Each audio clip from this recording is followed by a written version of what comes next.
Welcome back to the Social Work Race, guys. Good to have you again on this channel. This channel is there for the voice of our social workers, our frontline workers, our healthcare workers, everyone out there on the front line like our soldiers in society, supporting those in need. That's what we do. We are that race of people. That's what the word race in social work race is. It's for your narrative, it's for your creed, it's for your decision. And we know this job is tough. This channel is for you. I want you to come and share your voice, your narrative, your advice, your experiences here, especially for those of you who are just getting into the game and getting into this field. Come and share, come and learn, come and listen. This is a space for you. Today,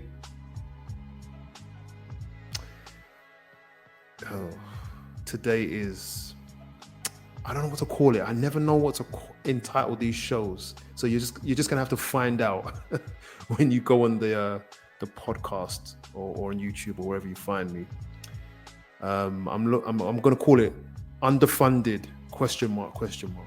Right? England is an interesting place. Britain is an interesting place.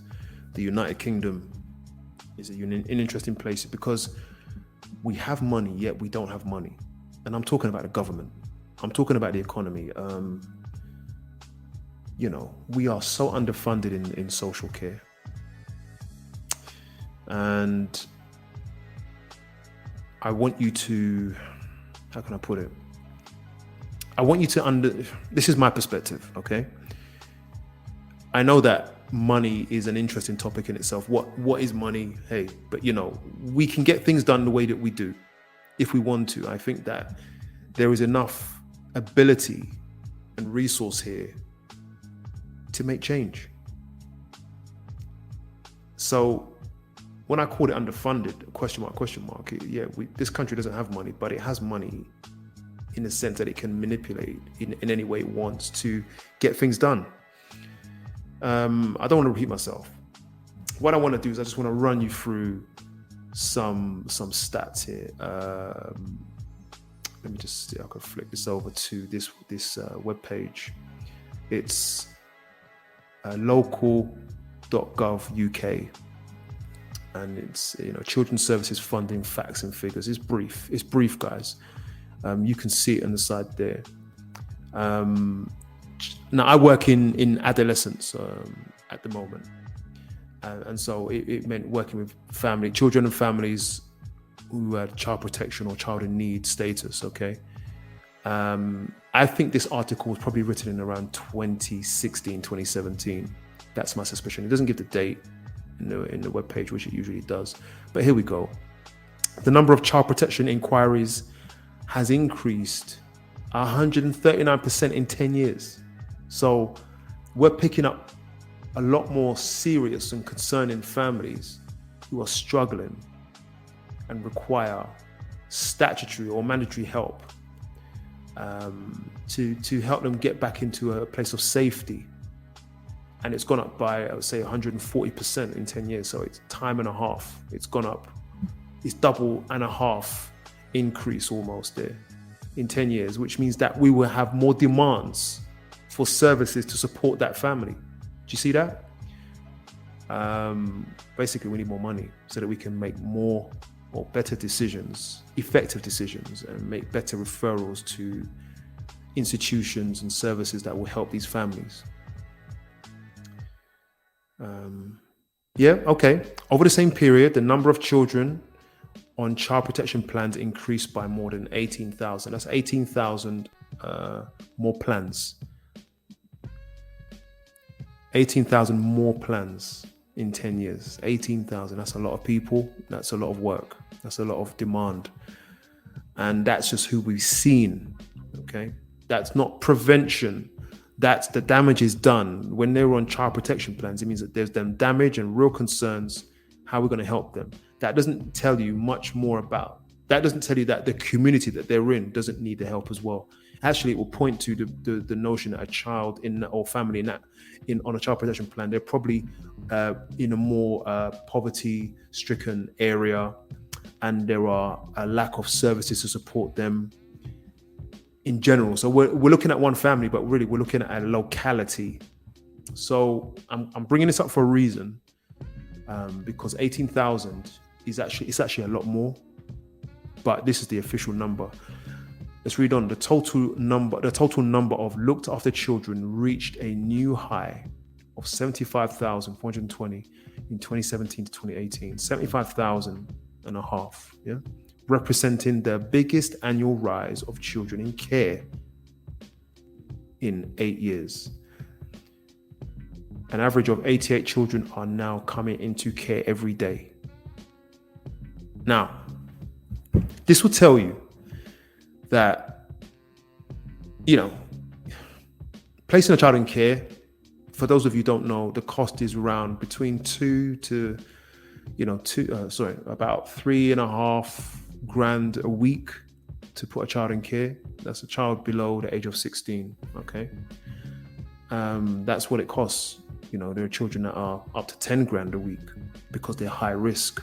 All right, that's the kind of money that we're looking at. And you've got 88 of them entering the care system every day, whether it be foster care or residential care or secure, and they could be moved anywhere around the country. And to support them, you need key workers and other staff and lots of other services just to help safeguard where they're at. Okay, that's where the cost is. And then it says here, and funding has been cut. In 2018-2019, councils across England were forced to spend 770 million more on children's social care than they had budgeted for. So the money isn't really planned for, but more children are coming into care. The councils haven't necessarily been given more money from government. They're going to have to think, well, how can we generate more income, or how do we do this? Because the demand is increasing. And it says here, government funding for early intervention government funding for the early intervention grant has been cut by almost 600 million. So there's cuts. We knew this. I think this is way back when the Conservatives came in and said, look, spending's too much. We want to make some cuts. And they cut hard and fast. It is projected to drop. So funding, they've had a funding. The UK government has announced a plan to expand presence across the UK by creating 19,000 new spaces in jails across the country, which they say is going to cost £4 billion. Which is actually a complete miscalculation, because even with their own data, it's going to cost the British taxpayer over £9 billion. I'm going to play your video. And so where is all of this money going, you ask? To companies like Amazon with a £50 million contract, and to Microsoft, who are going to get over £57 million. And then this very lucky company, which is getting £900 million. The company that provides this is called Alexander Mann Solutions. They'll certainly be avoiding some great costs for themselves. So how's the government planning to fill all these new spaces? I'm going to share. With 20,000 new police officers on the streets. And they'll be rounding up profit. People put in cells across the country. I'm actually looking for another screen. Even though we know that it's actually police officers who commit some of the worst violence in our society. Okay. But at least they'll keep making money. Yeah, and I'm going to come over here. I'm going to play this for you. Check this out.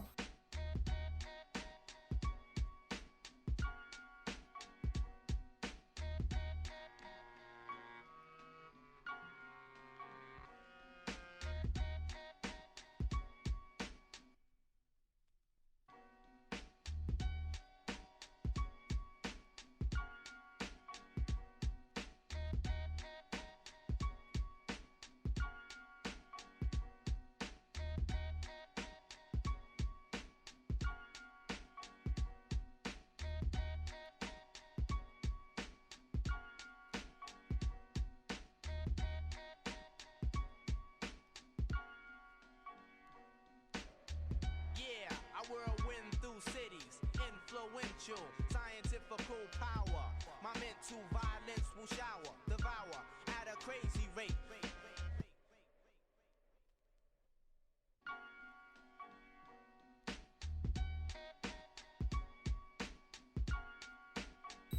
Now, you got that right. Maybe you got that. Yeah. I hope. I won't know if you've seen it until the end, but if not, I'll play it later on and I'll edit it in. But I want you to look at the plans that are being made. Anyone working in social services will tell you, any service, a lack of investment means that we will save money today, but we will fail tomorrow. We are stealing from tomorrow. So my thing is, if we have had all these funding cuts, we can predict already, because we know what poverty does already. We've known for a long time, hundreds of years, what poverty does. The increase in death, health declines, mortality increases, crime goes up, children are born into more dysfunctional environments. All of these things happen when poverty hits. And when we don't invest in that generation to give them a sense of community, a sense of value, we already know what happens when we don't do that.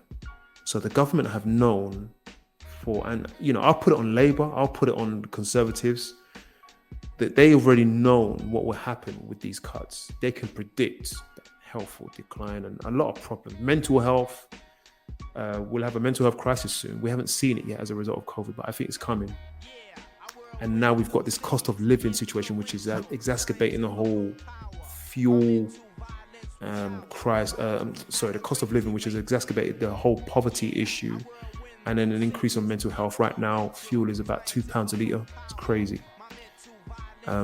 We already know what's going to happen. Just by reducing someone's ability to be working, people have to think, can I go to work or do I buy food? That's what's happening. I've had that conversation with Serena in a couple podcasts back. So instead of saying, this is the thing, okay? Instead of saying, let us invest so that the future generation, which is in 5, 7, 10 years time, when they come, they will be far less dysfunctional, far more healthy, and far more productive.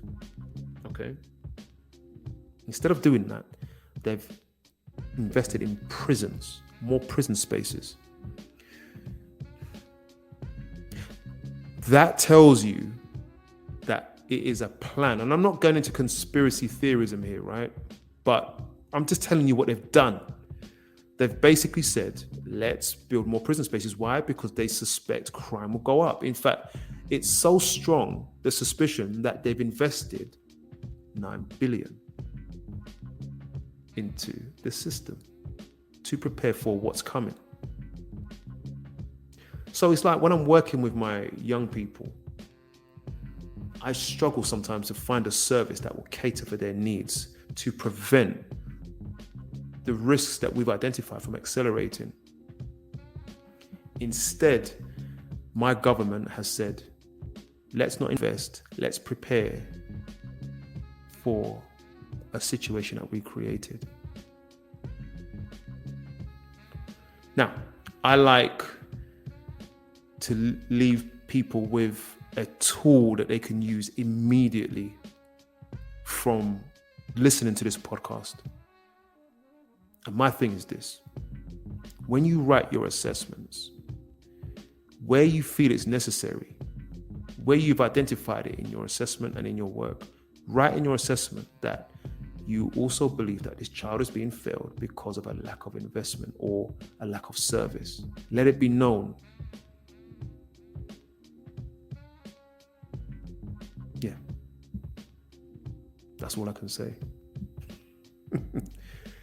Let it be known. I think that if we're really going to advocate for our service users, our children, our families, we would need to not only include our concerns, but also that solutions could be found if we could afford them. Now, not everybody's going to like it, but you're the social worker, you are doing the assessment. Write the truth. That's a part of advocacy that is really difficult, because not everybody will want you to put that there. But it's actually the child's truth, the family's truth. Now, I'm not saying to write anything controversial for the sake of it. Really, the truth is we could do more if we had more. However, what we have to settle for is this. You can write that in your assessment. Because one day, your young person or family might want to read back and understand why, or if they were failed, you can say why. And they'll have context and understanding behind that. They have a right to that. It's the law.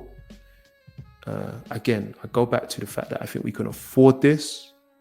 It's just a different set of priorities. There you are. Hopefully you will know what to do with that information. I want you to just be kind of really self-critical and be honest in your assessments when supporting families, that whilst you have done everything you can, at times there may be limitations, because look after yourself and look after those people that you're working for. I look forward to seeing you in the next podcast. Take care.